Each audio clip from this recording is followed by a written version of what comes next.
Good morning. Happy Tuesday. Welcome to your early morning intuitive guidance. I'm Dr. Bonnie Nussbaum, America's kick-ass coach and psychologist, here with some words of wisdom. And we have great words of wisdom today because we are back to Taking the War Out of Our Words, The Art of Powerful Non-Defensive Communication by Sharon Ellison. And we had finished up the section talking about content questions and process questions, and now we are moving on to statements. So welcome to whomever popped on. A couple of you, good morning Cindy, glad you're here. And Carolyn's here, awesome, glad you two are here, because we're back to working on Sharon Ellison's book. And this part on statements, I love the subtitle. It's chapter 8, which is on page 126 for those of you who have the book and want to follow along. Good morning, Mel. We're back to our book today. And I'm really liking this section because I am about as guilty as anyone of this whole area. Good morning to whomever else just popped on. I see we have 4 here now. Glad you're here. And for those of you who are in my area, if you're going outside, be careful. If you have cleats, put them on. It's the only thing that saved my bacon this morning. It is ice covered out there, to put it charitably. So, the subtitle on this thing I absolutely love. It is Vulnerability and Power Join Hands. Vulnerability and power join hands. So let's jump in and see what it has to tell us. Let's take a couple of nice deep breaths. Letting it go. Just settling in to be curious. Good morning, Beth. You're going to love this part, I think. Settling in to be curious about this. How does this fit for me? What can I take out of this that I can apply in useful ways to my life and my conversation, etc.? Good morning to whomever else just popped on. Hello. Glad you're all here. And I think it's no accident that there are 6 of you here today. A couple of days there haven't been too many on live, but this is such powerful stuff. Vulnerability and power join hands. Let's see what it tells us. She says, when we make statements, the old war motto, to be open is to be vulnerable, and to be vulnerable is to be weak, comes into play with a vengeance. Just as curiosity is often missing from our questions, remember that whole chapter that we just went through recently about questions, and coming from a curious perspective gives you a whole different way of processing things. Vulnerability is often absent from our statements. I froze. Okay, hopefully I'm not frozen now. Oh, looks like everybody's popping back on. I'm not sure what is going on with the internet lately, but okay, we're climbing back up. We're up to 5. Sorry about that, you guys. I have no idea why the internet, and actually on my Zoom calls with clients, several of them were also having problems on their end. So I don't think it's just my internet. I think there's some wider spread things having issues. So, but let me read that question or that statement again because I think it's so important. Just as curiosity is often missing from our questions, vulnerability is often absent from our statements. Okay? While we might make vulnerable statements to a partner during safe, intimate moments, most of us would rarely choose to expose all of our thoughts and feelings during conflict. Okay? So we keep our cards held to our vest and we don't put it out there as part of the puzzle. And as I keep reading, you'll be able to agree with why, and then we'll take a look at what can we do about this. Complete openness would show that the case we are trying to prove is not as airtight as we would have the other person think. It would make us vulnerable to attack. So, recall Jason and Trina's quarrel about whether he broke his commitment to make dinner. That's when he showed up late. She was mad. They got into a fight. Instead of being able to handle it more appropriately like this. If Jason is intent on proving to Trina or that Trina was overreacting to his late arrival home, he is not likely to want to admit that he should have called in advance when he was detained. He would see that as handing her ammunition, okay? Likewise, if Lisa admitted to Sawyer that she did question the necessity of 1 or 2 items on the grocery list because he was giving her the business about spending too much money on groceries, she would anticipate Sawyer's replying, "See, I told you, you spend too much. You even know it yourself." In either case, any admission would be uttered begrudgingly, like that of a hostile witness. For the same reasons, we generally don't choose to make statements that expose our vulnerability in the boardroom, at an office staff meeting, or with a political opponent. If we want to appear powerful to others, we usually consider that showing doubt or concurring with a point made by the opponent is equivalent to planting a landmine in our own territory. It will blow up our agenda and goals. But even hear those words, agenda and goals. So we're not coming to the conversation clear. We're coming with an axe to grind, right? In a wide range of personal and professional situations, I think the majority of us believe that such acknowledgement will weaken our position. Again, even taking a position sets the tone that we're in opposition, instead of let's come together on this thing and have a conversation. One workshop participant commented that when we are open and vulnerable, we wind up as roadkill. Not a great option, right? I believe this deeply ingrained habit of guarding against emotional vulnerability causes us far more problems than it solves. So there is her premise. Now let's see what she does with it. Regardless of the issue, when we hide information, we lose in bits and pieces our honesty, our integrity, and our ability to work creatively with others to solve problems. An odd reversal happens when we put up a strong front and avoid saying anything that makes us vulnerable.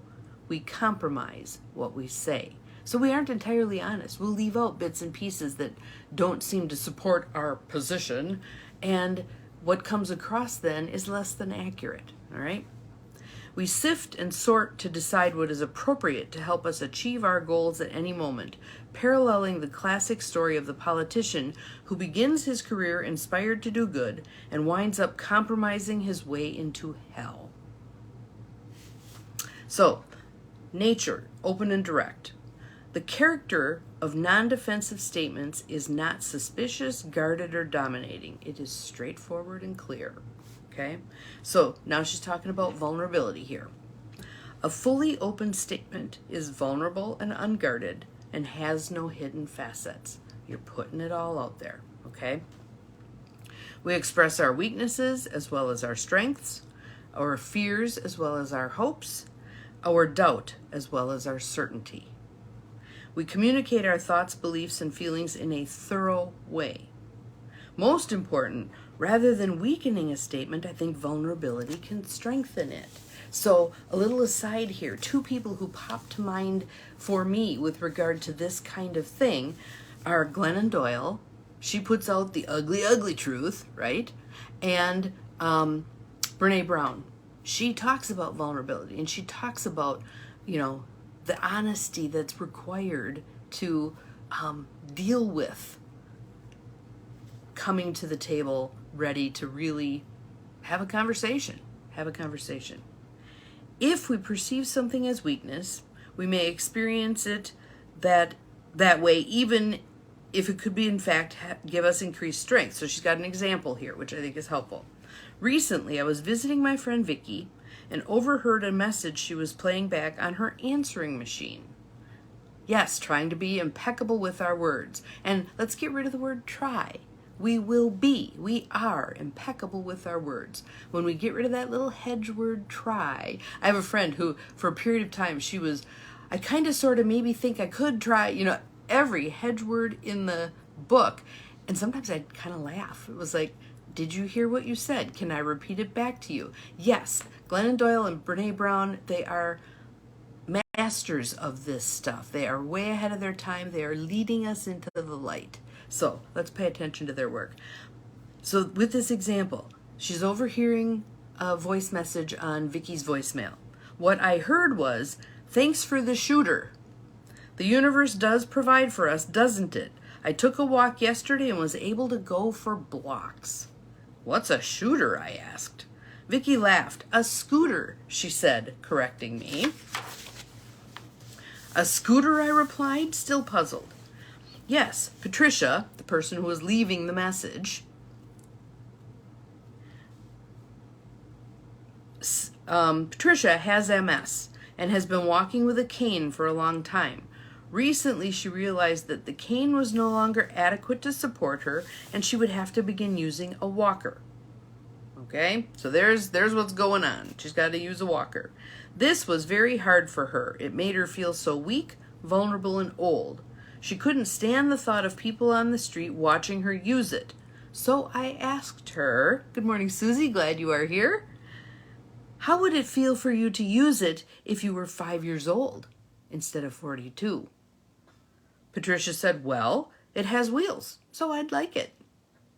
So I suggested that she think of her walker as a scooter. Patricia had gone on a long walk with her scooter instead of sitting at home feeling disabled and old whenever she looked at her new walker. In the beginning, she had seen it as a symbol of her disability, so it made her feel vulnerable and weak. Now she saw the walker as giving her strength, and it had wheels, and you could do fun things to decorate it. In the same fashion, I believe we need to change how we see vulnerability. We need to begin to see it as a source of strength in our communication. Just as innocence lies at the core of curiosity, I think openness lies at the core of vulnerability. And Glennon Doyle is an open book, is she not? She just puts stuff out there. Here's the whole truth, the ugly truth, the good, the bad, and the ugly. It's all out there. Imagine the freedom that creates. So, let's see the last sentence here, or last two. Being an open book brings the same kind of purity to our statements that innocent curiosity brings to our questions. When we speak openly and vulnerably, we do not have hidden motives. And one of the values of that, Happy New Year's to you too, Susie. One of the values of that is you don't have to keep track of the lies you've told. If you're putting out the truth, whether people accept it or not, whether they react in a good way or not your problem. You've put it out there. It's your honest truth. You don't have to worry about what did I tell them, what did I not. And sometimes this is hard. I have done this in disagreements with my sister, for sure. And because we were both steeped in this style of communication that we have in America, which is doing battle with our words and who can outspeak the other person, blah, blah, blah. When I practiced taking a vulnerable step, oftentimes it would get fired back at. That has diminished greatly since we've been practicing this stuff, but it takes some fortitude to put something out there knowing it's likely to get fired back on. So I'll just give you an example. I'll make something up here. If I thought we needed to replace the carpet in a room at one of the houses we're flipping, and she thought, no, let's do flooring, and I'm making my case for carpet, but I have doubts about that case. Well, maybe flooring wouldn't be a bad idea, and maybe it wouldn't be cheaper to do the carpet, and maybe this and maybe that. If I have those doubts, typically I would hide all that and redouble my efforts to make my case for carpeting, right? If I say, I can see your point. Yes, I think flooring wouldn't be a bad thing either. Let's talk it through in terms of what are the merits of carpeting and flooring, and then we'll make a decision together. That's a whole different way of going about it than both of us taking our stand and not budging and all that crap. When we do this and align with each other to solve the problem together, we become a team. We become a team. And excuse me, and a way to do that is putting out there my own doubts. Yeah, I hear your point about that with regard to the carpet versus the flooring. what about this? What about that? Doing it in a different way than how I typically would have done it. So, can you think of a situation in your life where right now it calls for vulnerability? And can you think about stepping off of your high horse a bit? I have to be right. And coming at it from that perspective of, kind of, I hear what you're saying. Can you hear what I'm saying? Can we work together to resolve this instead of doing battle over this thing? We don't have to have a winner and a loser. Let's see what we can come to in terms of a consensus. What can we agree on? That's a great place to start. What can we agree on? So I'll make up another one. Let's say your mom is getting a little dangerous with her driving. And one sibling is like, we need to take her driver's license away. And another sibling is like, no, we can't do that. That really takes away her freedom. To be able to say, okay, what we want here is what's best for mom, right? And we want safety for her and for other people, right? That's the common ground. That's where we can start. How we're going to get there may differ. So why don't you tell me what you're thinking, and then I'll tell you what I'm thinking, and let's see where we can meet in the middle. And Beth says, sounds like feminine discussion versus masculine discussion to me. And we can put those labels on it because feminine and masculine are not the realm of just one gender, okay? We all have feminine and masculine in us. So this book is being helpful. Yes, I'm so excited because it's been helpful to me. And in sharing it again with you, it's one thing to read it and think it through in my mind and maybe whatever, but to then go over it with all of you is extra helpful because I get your comments, which is useful.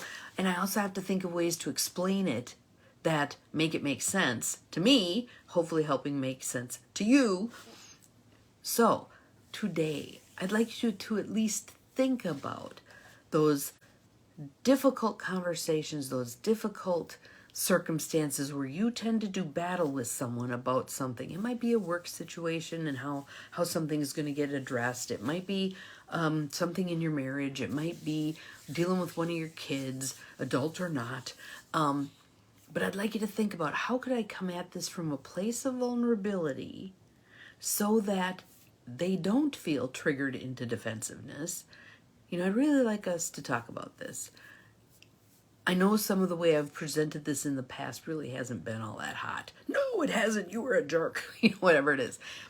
Okay, so yes, I get that. I'd like to take another whack at this. Can we take another whack at this and see if we can come to some common ground? Where can we meet in the middle? Where can we agree? And then let's figure it out from there. Take a whack at this. So you're going to be vulnerable. You're going to be direct. You're going to give all the information, not hedge your bets and leave out the stuff that you're unsure about. Paint the whole picture, not just part of it. And let's see what happens.